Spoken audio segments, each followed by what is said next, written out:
Hey ladies and gentlemen, welcome back to the channel. As always, it is Nick here, back with your daily crypto news and analysis. And today we are going to be talking about Quant Network, aka QNT. So sit back, relax, and before we fully jump on into this video, I do just want to ask guys, could please leave a like on this video. It does help the channel grow immensely.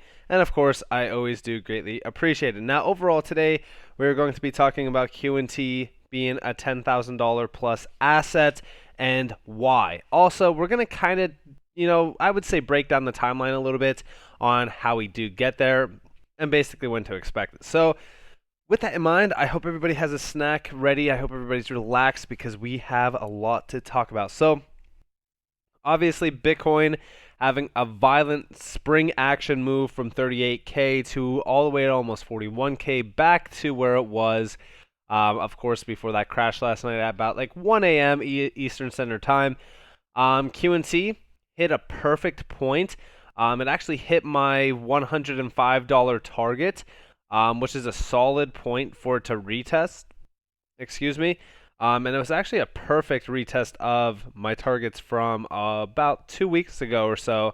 I've been really addressing that 105 level. And to really kind of see that be retested is something incredible. And the reason why I said that we would retest that level is it's going back to this time frame here, where we did see a lot of those retests happening during February, where we did break down to $105. There's a lot of demand around that range. And, for us to retest that, it's nothing too crazy. And honestly, it's not too bearish at all for QNT. So I'm actually very happy to see that level be targeted yet again. It does allow for a lot of accumulation under that $118 fib level. And I think that this is a solid long-term hold, and we're going to be addressing why right now. So first, I do really want to quickly ask you all that are watching this video, how many of you have lost money in crypto? I will raise my hand. I have lost money as well. There's times where I was down $20,000. There's times where I was down $40,000. I mean, honestly, when you look at this market, this market is extremely volatile. Some of the times where I was down the most ended up to be the times where I, swung it all the way back to, a 2, 3, 4x above what I invested. So, when you look at this market, you will lose before you win. I think that this is the greatest overall advice that anyone can, give you in this market. We do see here, before I made $10 million plus, I lost $2 million. Before I made $2 million, I lost $180,000. Before I made $180,000, I lost $20,000. You will lose before you win. What matters is if you persevere through it. And we do see down here, lost 2.2 million in the last months, but I will be back. Honestly, excuse me, when you look at this market, everyone is down sometimes. No matter who you are, even if you are the best trader possible, you will have red days, you will have green days, you will have extremely red days, but you will also have extremely green days. What I'm trying to explain to you is that on the macro view, this market is still at its infancy stages, and we will continue to climb, especially as we are on the brink of regulations and the overall march into a utility-driven market where we do see peak adoption happening for crypto. We are still very, very early. And I want you all to understand that if you are down right now, if you are at a loss, do not worry too much about the price. Worry about why you are invested. Worry about what was your, overall initiative that really kind of motivated you to put money in.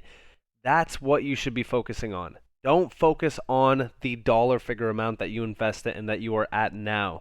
Don't worry about, the overall goal in mind, because at the end of the day, none of that matters unless you are confident in what you are putting your money in. Anyone can go and invest in Tesla, for example, because their friend told them, hey, Tesla's going to go off tomorrow because of this, because of that. But if you are only investing because of word of mouth and you're not investing because you have done the research and actually understand the technology and believe in the technology yourself, then guess what? You're going to lose no matter what you do, because you are not confident enough in your investment. So when it does swing down, $100, $300, $500, or $20,000, $180,000, or $2 million down that you are basically losing, you're going to panic. You're going to panic. You're going to sell. You're going to say, this thing is done. It's not worth it. And that's the issue with this market. So when we look at QNT, let's talk about why this at $110 is something magical.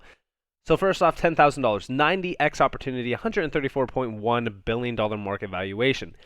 Why is this achievable? Well, first off, when we look at most of the altcoins that are in the top 10, top 25 that have done all-time highs, most of them have hit between the 50 to 100 plus billion dollar market cap area.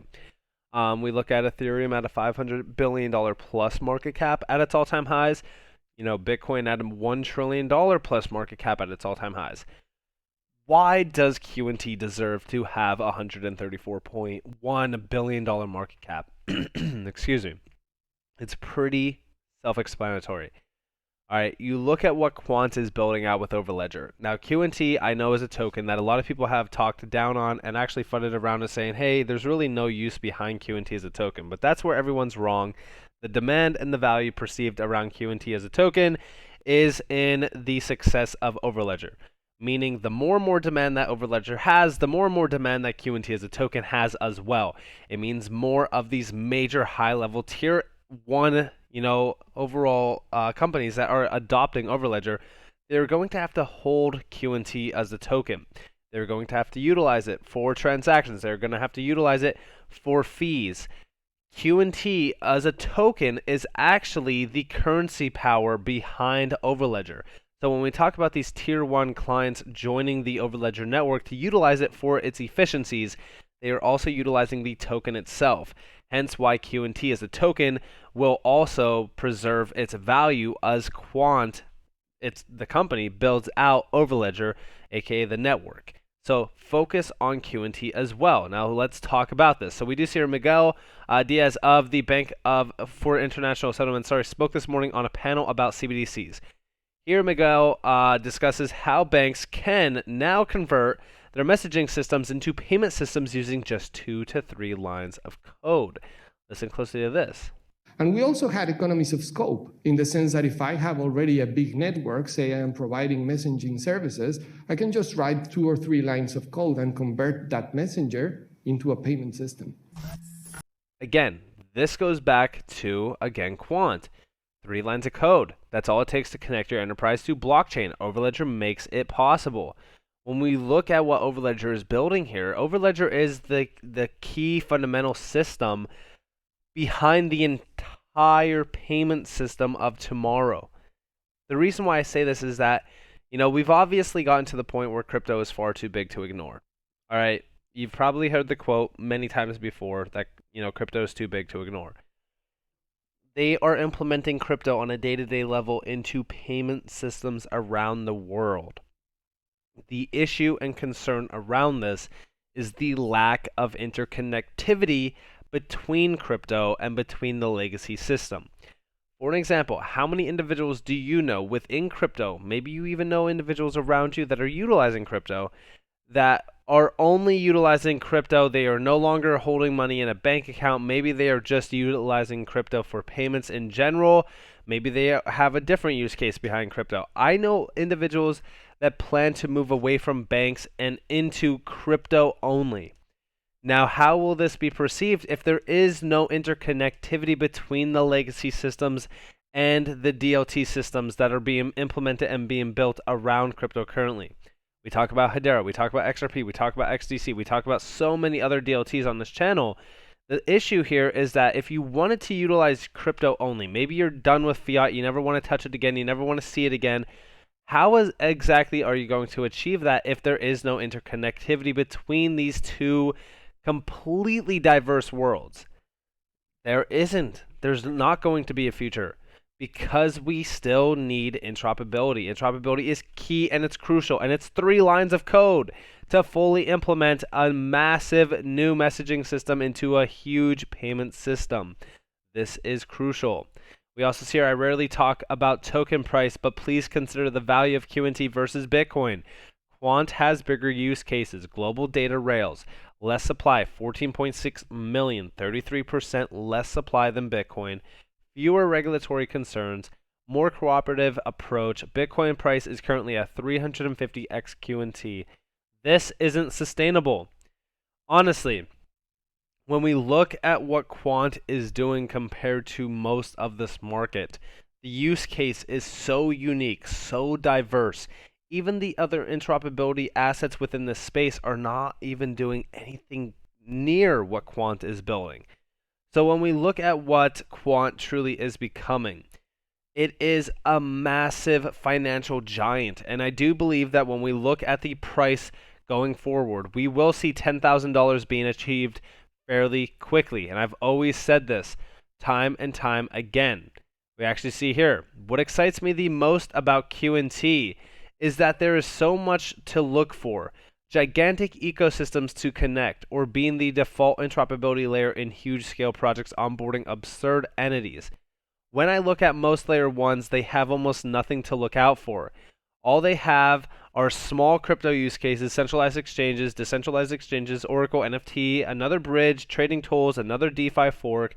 Nothing groundbreaking. Nothing of actually mass size that will pump their ecosystem.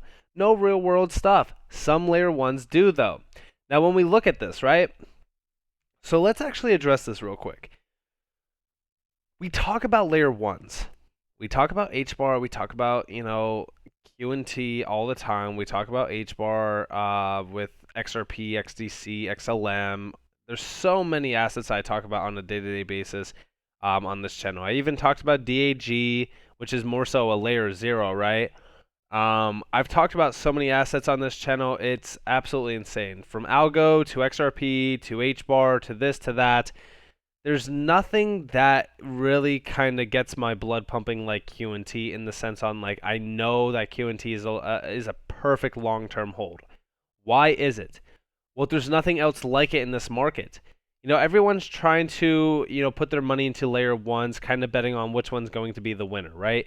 Everyone thinks HBAR is going to be the next big thing. Everybody thinks that XRP is going to be the next big thing. And don't get me wrong, these assets are incredible opportunities within the space. I'm not saying that they're garbage, and I'm not saying that they're not even worth the money to invest in, because trust me, I'm heavily invested into XRP, HBAR, QNT, ALGO. I'm, completely diversified. Of course, QNT, he's not even my, top one hold. Casper is, which is a layer 1 asset that is, fairly similar to some other layer 1s. The thing here is that I don't need to bet on which layer 1 is going to succeed, because I've already invested into a clear cut and dry winner, QNT.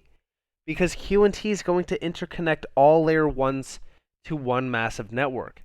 AKA, this is going to be the network of networks. So all layer 1s, all even layer 0s, layer 2s, they will all be interconnected through Quant. Quant is building out the bridge for the future of crypto. When we look at the success of crypto, it's going to really depend on things like Quant that are building the foundational support to uphold this market.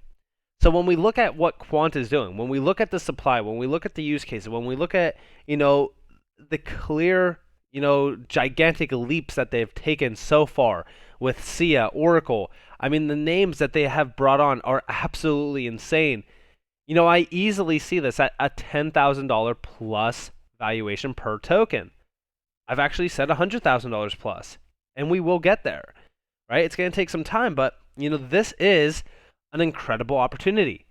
So with that being said, I hope that you guys enjoyed this video. If you guys did, definitely leave a like, subscribe, turn notifications on if you guys want more free content. You guys are more than welcome to follow me on Twitter and join the free Discord down in the description below. As always, I hope that you all have a beautiful day or beautiful night wherever you guys are in this beautiful world. This has been Nick. Peace out, guys.